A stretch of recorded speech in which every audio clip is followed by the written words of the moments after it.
Halo semuanya, balik lagi di channel ini. Kali ini kita bakal masuk ke fase yang bener-bener krusial di Tokyo Revengers. Kita bakal bahas maraton dari episode 5-8. Ini adalah momen di mana tensi mulai naik, pengkhianatan terjadi, dan Takemichi harus bener-bener muter otak supaya sejarah nggak terulang lagi. Siapin mental kalian, karena alurnya bakal makin gelap. Episode 5, perpecahan mulai tercium. Cerita berlanjut setelah Takemichi balik lagi ke masa depan dan diskusi sama Naoto. Mereka nyimpulin kalau kunci buat nyelamatin Hinata adalah dengan mencegah pertemuan dua pimpinan Toman, yaitu Maiki dan Kisaki Teta. Tapi masalahnya, Takemichi nggak tahu gimana ceritanya Kisaki yang misterius itu bisa masuk ke Toman. Akhirnya, Takemichi mutusin buat balik lagi ke masa lalu. Pas sampai di masa lalu, Takemichi kaget, karena dia lagi ada di sebuah festival bareng Hinata. Suasananya manis banget, tapi di balik itu, badai besar lagi nunggu. Takemichi dapat info kalau di internal Toman lagi ada perpecahan.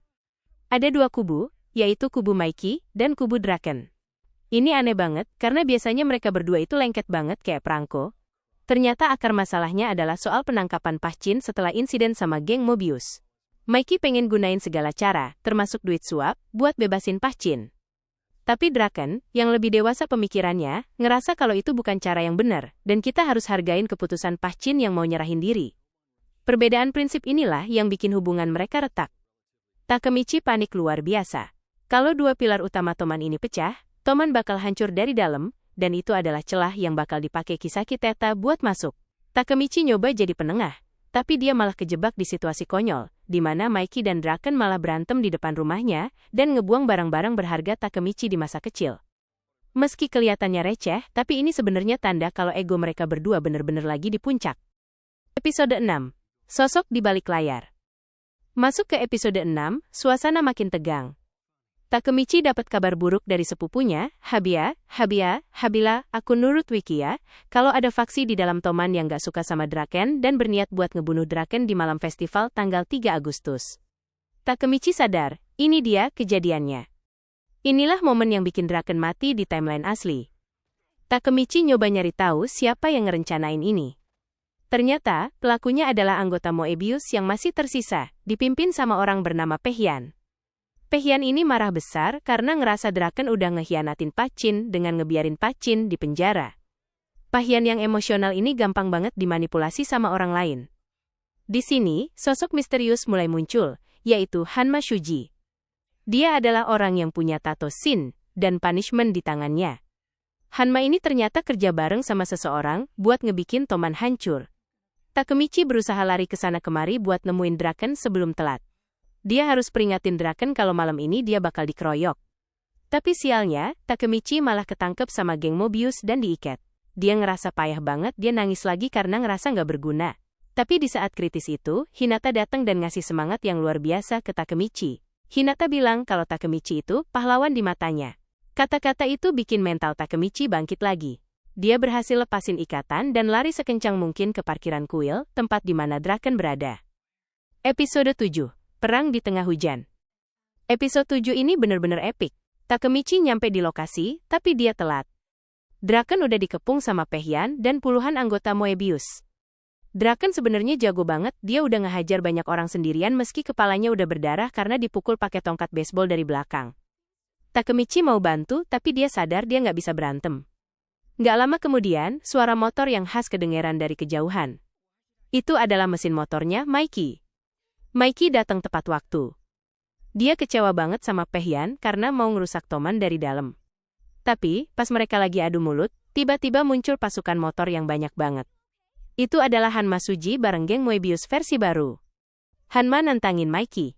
Ini pertama kalinya kita lihat ada orang yang bisa nahan tendangan nuklirnya Maiki, cuma pakai satu tangan.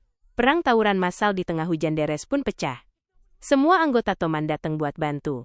Di tengah kekacauan itu, Takemichi nggak fokus buat berantem, dia cuma fokus satu hal, nyari Draken dan mastiin nggak ada orang yang nusuk dia dari belakang. Sayangnya, di tengah kerumunan yang padat dan gelap karena hujan, Takemichi kehilangan jejak Draken. Dia ngelihat sosok Kiyomasa, orang yang dulu sering nyiksa Takemichi, lagi megang pisau yang penuh darah, sambil jalan menjauh. Jantung Takemichi hampir copot. Dia lari ke arah di mana Draken berada, dan bener aja, dia nemuin Draken udah terkapar di tanah dengan luka tusukan di perutnya. Episode 8, Tekad Sang Pecundang. Episode 8 adalah pembuktian jati diri Takemichi. Draken bersimbah darah dan napasnya udah satu-satu. Takemichi panik, dia langsung gendong Draken buat keluar dari area tawuran itu. Hinata sama Emma, adiknya Mikey, nunggu di pinggir jalan dan mereka langsung nelpon ambulans. Tapi masalah belum selesai. Kiyomasa dan gengnya ternyata ngikutin mereka. Mereka mau mastiin kalau Draken bener-bener mati malam itu. Takemichi yang selama ini dikenal sebagai penakut dan tukang minta maaf, tiba-tiba berubah. Dia sadar kalau dia kabur sekarang, Draken bakal mati, Hinata bakal mati di masa depan, dan hidupnya bakal tetap jadi sampah. Takemichi nantang Kiyomasa taruhan. Dia nantang duel 1 lawan 1. Awalnya Takemichi dihajar habis-habisan, mukanya bonyok gak karuan. Tapi Takemichi gak lepasin pegangannya. Dia meluk kaki Kiyomasa dan akhirnya berhasil gigit lehernya sampai dia bisa ngelok gerakan Kiyomasa.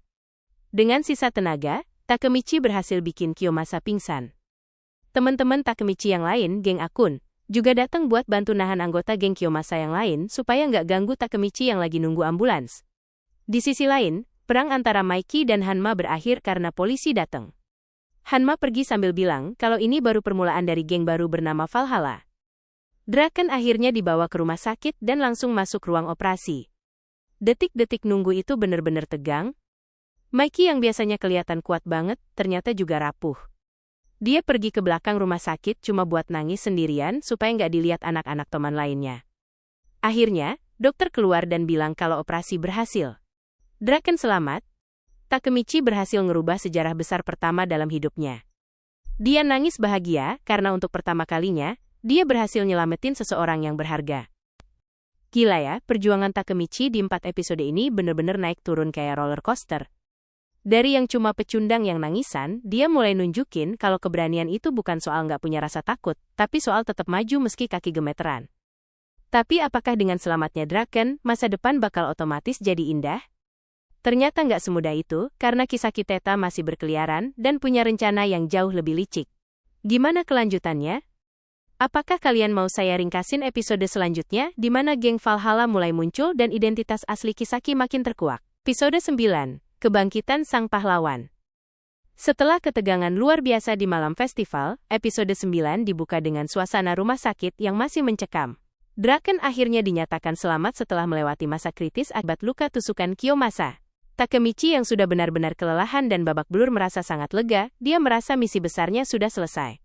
Di sini kita melihat sisi lembut dari geng Toman. Mikey yang biasanya terlihat sangat kuat dan tidak tersentuh, akhirnya menunjukkan sisi manusianya. Dia menunggu di rumah sakit sampai benar-benar yakin sahabat terbaiknya itu selamat, lalu dia memberikan apresiasi yang besar kepada Takemichi. Takemichi kemudian pergi menemui Draken yang sedang masa pemulihan.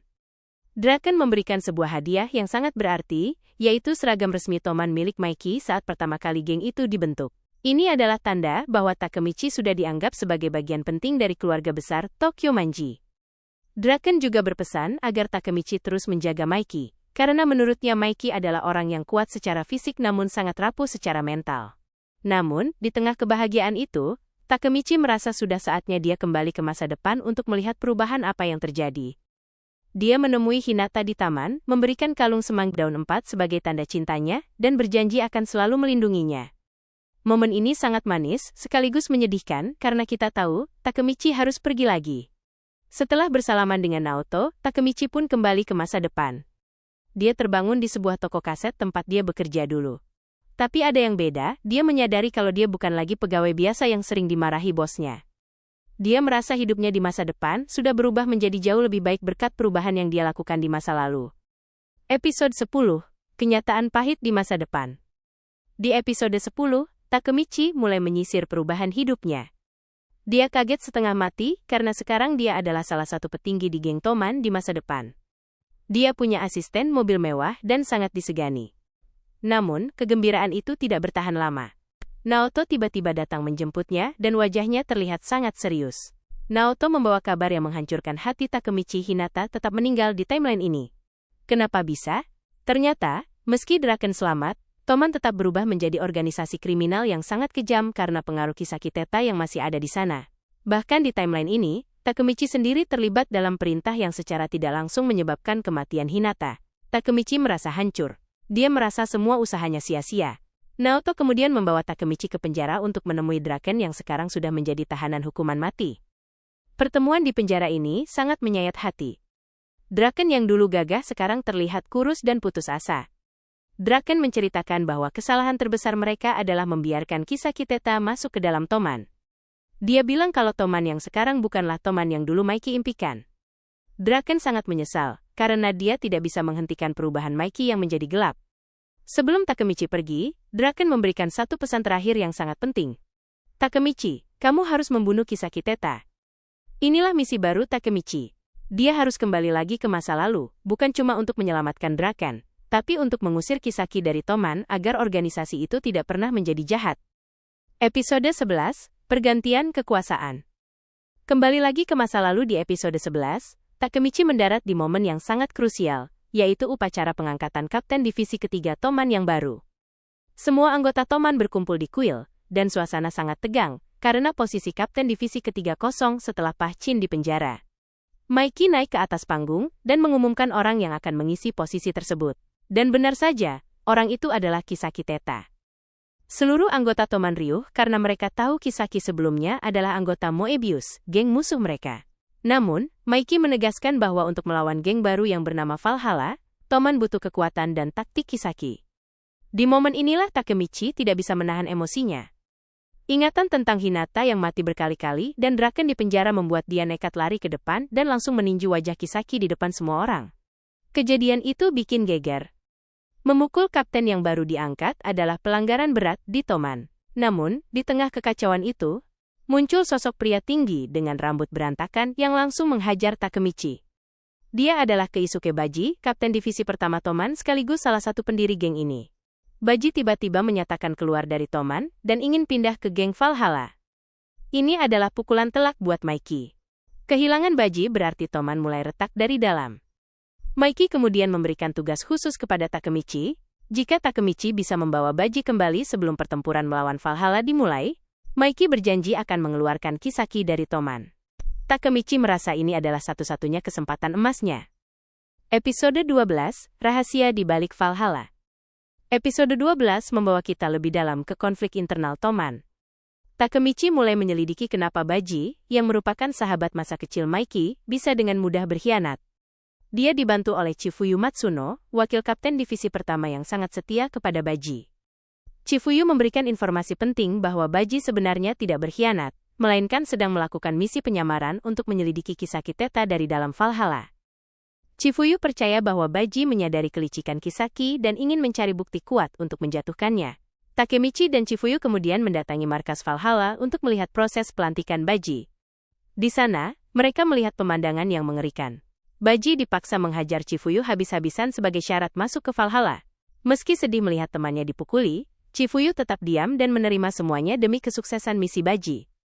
Di sisi lain, terungkaplah identitas pemimpin Valhalla yang sebenarnya, yaitu geng malaikat tanpa kepala karena tidak ada yang tahu siapa bos besarnya. Namun, sosok Hanma Shuji tetap menjadi wajah dari geng ini. Takemichi juga baru mengetahui sejarah kelam antara Mikey dan Kazutora Hanemiya, salah satu pendiri Toman lainnya yang sekarang ada di pihak Valhalla. Ternyata, Kazutora punya dendam pribadi yang sangat mendalam kepada Mikey karena sebuah insiden tragis di masa lalu yang melibatkan kematian kakak Mikey, Shinichiro Sano. Episode ini ditutup dengan persiapan perang besar yang disebut Bloody Halloween. Takemichi sadar, perang ini bukan cuma soal wilayah, tapi soal hidup mati teman-temannya dan masa depan Hinata. Dia harus memastikan tidak ada satupun orang yang tewas dalam tawuran massal yang akan segera terjadi itu.